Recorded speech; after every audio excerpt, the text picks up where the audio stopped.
These figures do not factor the massive expansion in the digital space that has seen many hundreds of thousands of Kenyans successfully monetize various digital communication avenues.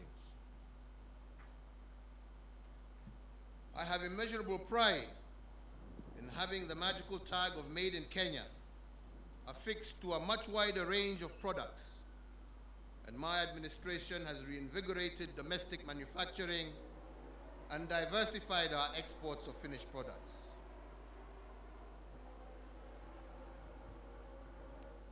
From my predecessor, President Mwai Kibaki, we picked up a country that was the 12th largest economy in Africa to its current position as Africa's 6th largest economy.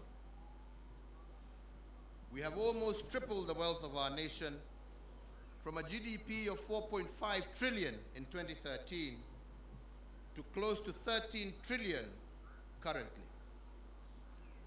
Consequently, the income per capita also rose sharply from Kenya shillings 127,065 per person in 2013 to Kenya shillings 245,045 per person in 2021. This has seen Kenya graduate from a lower middle income country, and it is notable that if we continue on this growth trajectory, what this means is that by next year, we will join the league of truly middle-income countries. In another milestone as a mark of the growth that we have experienced, our tax revenues have more than doubled from slightly above Kenya shillings 800 billion in the financial year 2012-2013 to Kenya shillings 2 trillion in the financial year 2021-2022.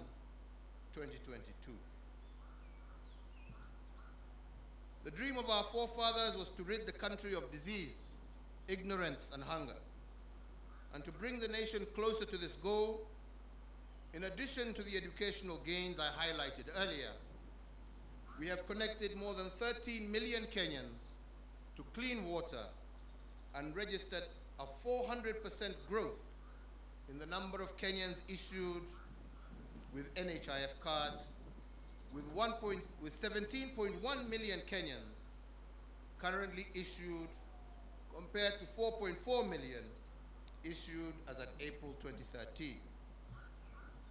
To enhance access to healthcare, we have constructed countrywide an additional 1,912 healthcare facilities across all levels of care, representing a 43% increase in the total number of public health facilities in the country. These facilities range from the recently commissioned modern state-of-the-art Level 6 Kenyatta University Teaching, Referral and Research Hospital to health centers and dispensaries at the village level. So fellow Kenyans, every administration has added arrows to our national quiver in energy production. When I took the oath of office in 2013, Kenya's total grid was 1,300 megawatts. This now stands at 2,700 megawatts. But even as we doubled power production, we ensured that our exploits did not break the intergenerational chain of sustainable development. Thus, 80% of the power that Kenya generates is green energy, propelling Kenya to an unenviable position as a continental leader and a pioneering global role model in the generation of green energy.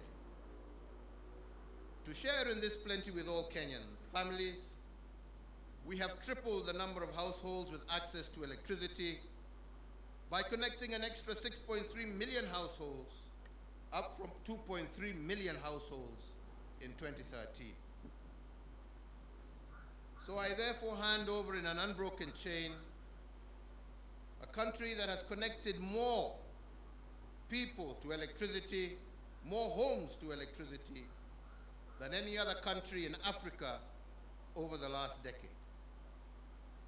We also heeded that intergenerational call to be conscious, to conserve our heritage and splendor so as to pass it on to future generations in as good a state as it was given to us, if not better.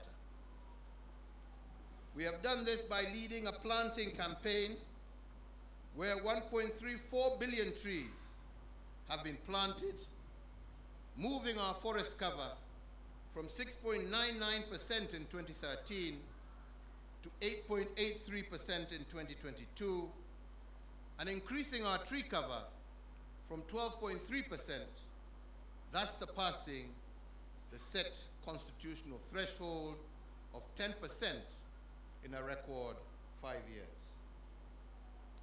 As a result of our conservation efforts and other legal and institutional reforms, we have also recorded the lowest levels of poaching in our nation's history, and thus registering the highest wildlife population for our Big Five and a majority of other wildlife species that share Kenya with us.